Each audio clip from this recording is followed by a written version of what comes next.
If you remember the specific sound of a television screen tuning to static after the national anthem played, signaling the end of the broadcast day, you might be Gen X. If your biggest daily dilemma was choosing between Nickelodeon's Double Dare and whatever was on MTV, you're definitely Gen X. We're the Oregon Trail generation, the latchkey kids, the last ones to know a world that was, well, offline. We were the final chapter of a certain kind of childhood, the last generation to grow up in a world before every thought, every meal, every awkward school photo was instantly broadcast to the planet. Our world was smaller, messier, and in many ways entirely our own creation. We were the last generation to truly play outside. The phrase, "go outside and play," wasn't a suggestion. It was a decree, and it came with an expiration date. Be home when the streetlights come on. That was the entire contract. No tracking apps, no check-in texts, just the unshakable law of the amber glow of the sodium vapor lamp. Our parents had no idea where we were. We'd vanish on our bikes after breakfast, a pack of us roaming the neighborhood like a tiny, slightly grubby biker gang. We built forts in vacant lots, got into dirt-clawed wars, and negotiated complex treaties over trading cards. Lunch was often a communal affair, raiding a friend's kitchen for whatever processed culinary marvel we could find, usually something that involved a staggering amount of artificial cheese powder. We learned to solve our own problems. If there was a disagreement over whether a kickball was fair or foul, you didn't text a parent. You argued, you maybe called a do-over, and you moved on. It was a masterclass in social negotiation, with the occasional skinned knee as homework.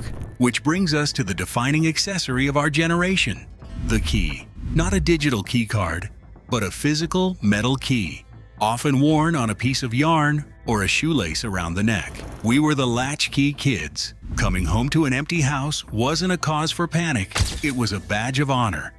It was an hour of glorious, unsupervised freedom between school and our parents getting home from work. You had your priorities. First, call the mom's work number to check in. A landline, of course, with a cord that could stretch across the entire kitchen. Then, the important business. Grabbing a handful of Dunkaroos or a bowl of Cookie Crisp, the cereal that boldly claimed to be part of a complete breakfast.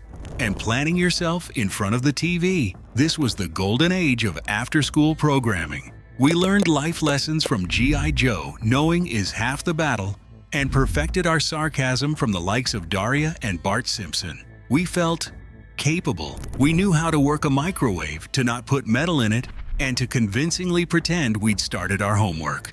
Our technology was tactile. If you wanted to talk to your friends, you called their house phone and prayed their mom didn't pick up first. If you wanted to listen to music, you waited for hours by the radio with your finger on the record button to make a mixtape, and you accepted the DJ's voice talking over the intro of your favorite song as a fact of life. We were the repair generation. When a cassette tape unraveled, you didn't throw it away. You carefully wound it back with a pencil.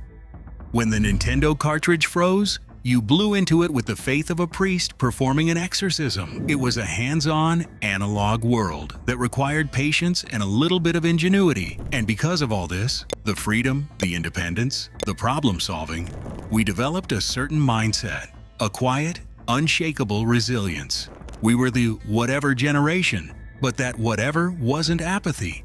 It was a shield. It was our way of saying, I can handle this. We saw the big-haired optimism of the 80s and the grungy disillusionment of the 90s, and we took it all in stride. We were told we could be anything, and unlike other generations, we didn't need a trophy for participation to believe it. We believed we could do anything because we'd spent our childhoods doing things, figuring it out as we went along. Now, as adults, we're the bridge. We remember life before the internet, but we've adapted to the digital age. We're the last ones who can explain what a dial-up modem sounds like to our kids and why the save icon looks the way it does. We bring that latchkey resilience to everything we do. We're not afraid of a little awkward silence. We're skeptical of hype.